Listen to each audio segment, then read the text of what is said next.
back, awesome people, to Cocktails and Consoles. It's Melissa, and this is a very special episode. I am so happy and honored and proud to say that we have the people who made your favorite game and mine, Flat Kingdom, here with me today. Welcome, Gerardo. How are you?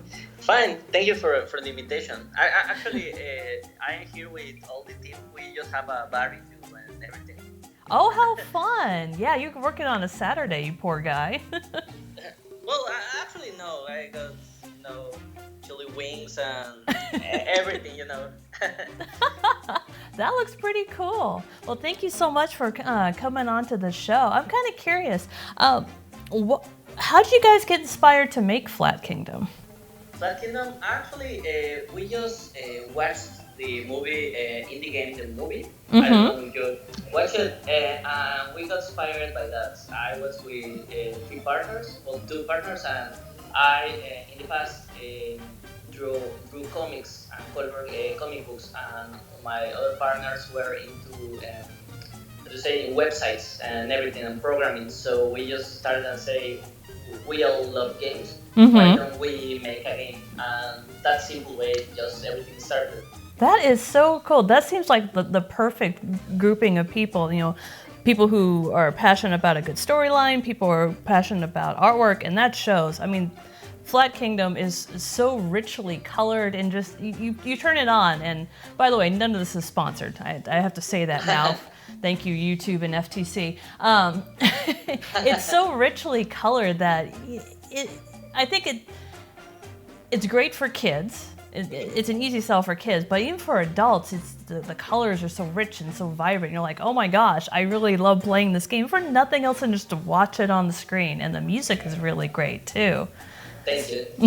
Yeah, we put so much effort to not make any kind of copycats of an actual trend or something, Mm-hmm. but actually have its own personality, and I think we achieve it, and I hope the people enjoy it. It really does, and I'm kind of curious because I think some of the genius behind the game is the fact that your character can become 3 different shapes, and depending on the shape is how you interact with the world, but then you can also combine them together to meet objectives. Who came up with that, and what was the inspiration for that? Me. Actually, No kidding. Yeah, was rock, paper, scissors. I was trying to make a game with a lot of limitations and constraints, but to make you force and actually think about it, because all the characters have its own weaknesses and strengths, so Mm-hmm. it forces you to change in all the environments. That is so cool. Yeah, I wasn't quite sure if that was the intent when I was coming along in the first level. I'm like, oh, wait a minute. Because you guys are very good about showing them in the game.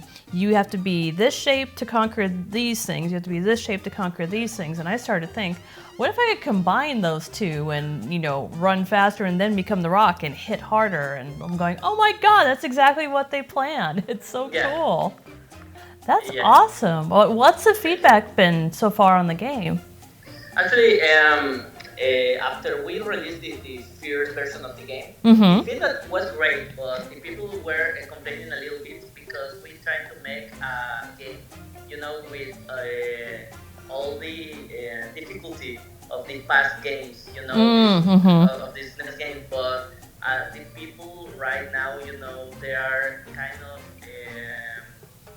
I don't know, the normal difficulty Mm-hmm. is one thing that the people of today understand like hard mode. Right. So we kind of calibrate the bosses because the people were dying a lot in the bosses. I mean, Oh, really? the second sub-boss, the Mhm. whale, killed the people, and they told me I am like playing against this boss like 1 hour, 2 hours, and everything is kind of like, and we just nerfed these bosses to make the game a little bit more accessible. Not, making an easy game that Mhm. it solves itself, but to make a little more fair to the people who play in normal mode.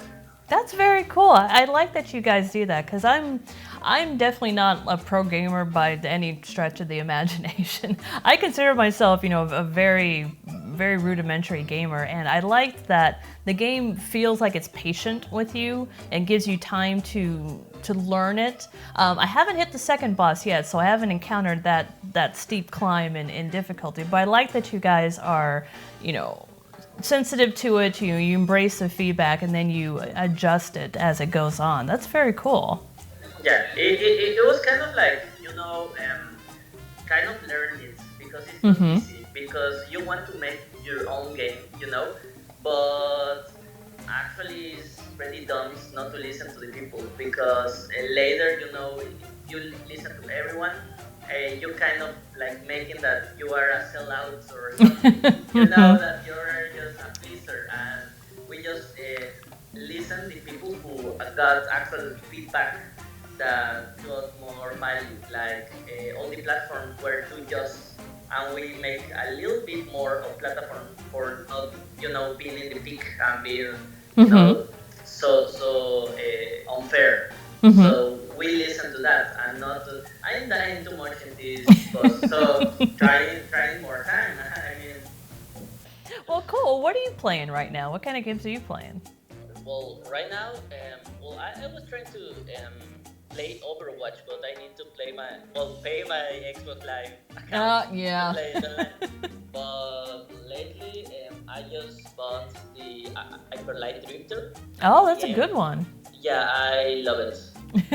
Well, only the art direction and everything is being very good. Yeah, I think some bosses are too exact because I kind of frustrated for some bosses, but it's cool. That's true. It is nice to have a boss where it's, and I attribute this a lot to things like Mario Maker, where I find most of the most frustrating levels is where you have to hit everything absolutely perfect, and if you don't, you fail the level. It's interesting, but after a while, it's just so frustrating that the game's not at least somewhat forgiving. So it's good to have those bosses to where it's going to be a challenge, but if you miss one attack, it doesn't mean you have to start all over again. Yeah. That's very cool. I'm so happy not only to see your guys' game, but to see this whole surgence of indie games. It's so cool that the road to market for games seems to be a lot easier than what it used to be. You used to have huge amounts of funding and a whole development crew, and I think people have gotten to the point now that they're so. Coding becomes a bit more accessible than what it once was. It's definitely not something you can pick up and learn. I don't know how my sister does it, but she does. But it's, you can get there, and then you can match that up with, your creation and your dream, and you can put together something, put it out on Steam or any of the other distributors and say, here's the realization of something I've wanted to play just as a gamer. You know the games where you're like, yeah, the person who developed it, they're a gamer. Exactly. Well, I mean, there's a lot of new tools and everything. You don't need a big team. Actually, Fat Panda, we are just 7 guys. But, really? Yeah. But and it's very cool the digital distribution of all the games and everything. But there's a lot of competence. Yeah, I imagine. So kind of force you to make cool things, because it's not like, I'm trying to make the coolest game in Mexico. Actually, in all the world, that everybody is making cool games. So this is true. Yeah. That's so cool. What's in the future for you guys? Anything you want to share with the audience? Yeah, we are making 2 more games. Cool. One, I can say the name right now. We're releasing one in the next month. Actually, Flat Kingdom is going to be released also in more languages, in Portuguese. Nice. Of languages. Mm-hmm. And we're making one for mobile. It's kind of Genki Surfers. In the next month. And we are making one that is kind of like, we never made this kind of like this genre of game, but we are making a roguelike, but with elements of Metroidvania. Later, in kind of like in 3 months, we're releasing something of the game, but imagine that in Symphony of the Night or anything, castle is is not always the same castle and not always the same everything. So that is so cool. Yeah, it's a cool experiment, but it's kind of hard. Yeah, that frustrated me when I was playing Symphony of the Night. That's my most favorite Castlevania game. I'm like, yes, I've gone through the castle. And they're like, oh, really? Have you? Because now we're gonna flip it upside down. You get to go through it backwards. Yeah, we love that. Yeah, actually, my business partner have never played Symphony of the Night, so we kind of like forced him to play it because he doesn't have any idea of the Castlevania. The last Metroidvania he kind of played was the Super Metroid from Super Nintendo. So yeah, we just forced him to play it, and he loved it. We just watching movies and he's in his laptop playing it or playing in the PlayStation. You can't put it down. I'm like, I have to beat this castle, and then when the castle flips, I have to beat it again. Yeah. Well, that is so cool. And for those of you guys, keep me honest here. For those of you guys who haven't played Flat Kingdom yet, I believe it's going on sale. Is it starting this week or? Yeah, actually, it was in the summer sale, but in this week we are releasing also an offer. I need to check out if it's in the middle of the week, in the Wednesday or in the Friday, but I got you informed. Actually, Jesus, the guy from VR, knows the actual date. But okay, cool. Yeah, I'll check with him and share it with you guys because like you see me play it a couple months ago. I'm gonna be picking up again because I want to see this whale boss. But for those of you guys who wanted to play it, but funds are a little bit tight, it's great to hear it's going to be going on sale soon. And yeah, I just love this game. I'm not sponsored, not being told to say it. I love this game. It's so cute and it makes you think. It reminds me like the old Sierra games. Do you ever play those? Yeah. Yeah.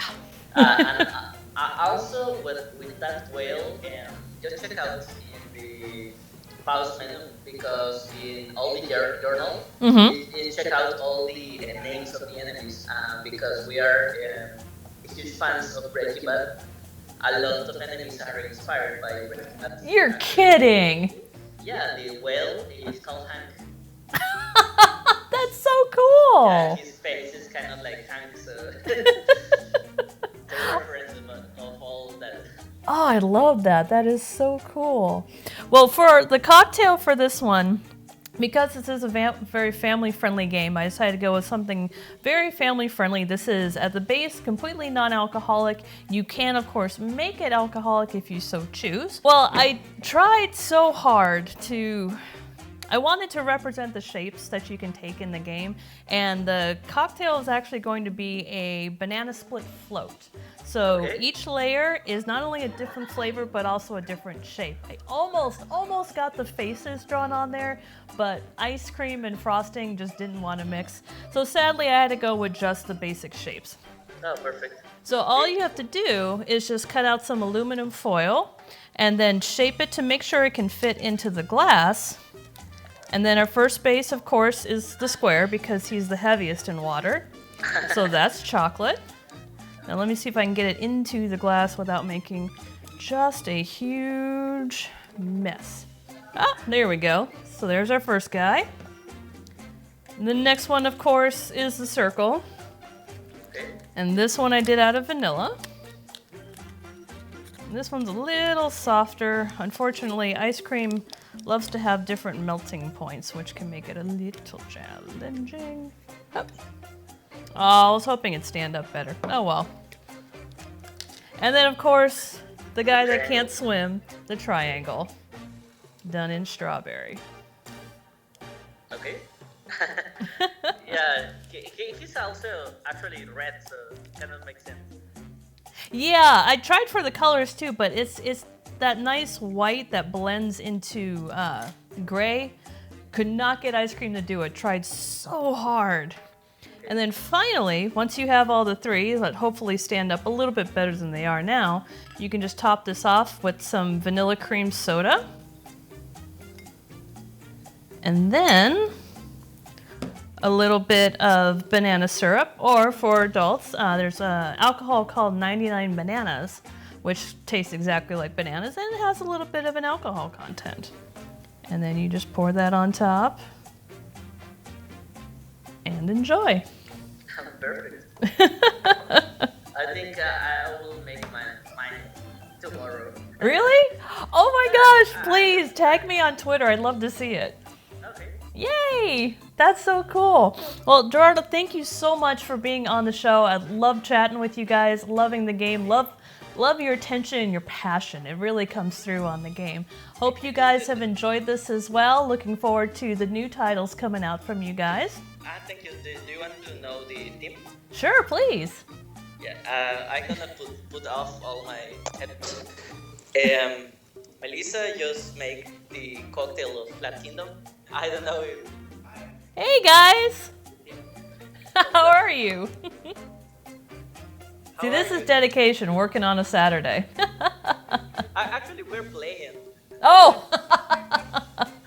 Market research. One driver into a Mac. Uh-huh. Chaos. Oh. Done. Yeah, we're trying to play school girls from Steam, but actually my controller doesn't work. It's a mess. That tends to happen. Well, thank you so much. I love meeting the team, and anytime that the next titles are ready, let me know. Love to feature them on the channel. Hope you guys have enjoyed this. Gerardo, have a great weekend, and looking forward to chatting with you again soon. You too, Melissa. Cheers!